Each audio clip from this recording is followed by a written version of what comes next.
Let's do a 1-minute craft together so you can see how the Scorch Marker works.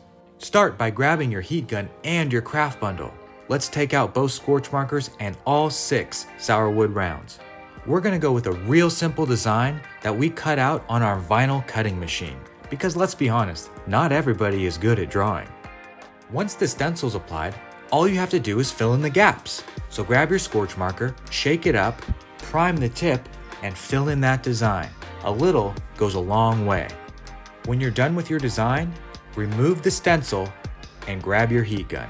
Now comes the fun part. Apply heat to watch your design come to life. After it cools down, you're left with a one-of-a-kind wood-burned piece of art.